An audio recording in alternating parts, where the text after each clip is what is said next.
সবাইকে সুপ্রভাত। আজ আমাদের দার্জিলিং ভ্রমণের তৃতীয় দিন তথা শেষ দিন। আমরা আজ হোটেলে চেক আউট করে বেরিয়ে পড়েছি। এখন আমরা পেশ পগোড়া বা শান্তি পগোড়াতে এসছি।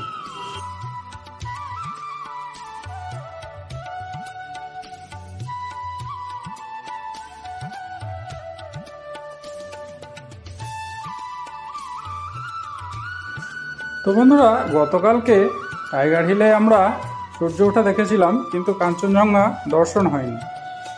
তো এই পেশ পগোড়া থেকেই কিছুটা হলেও কাঞ্চনজঙ্ঘার দর্শন পেলাম। খুবই ভালো লাগলো, দারুণ সুন্দর দৃশ্য।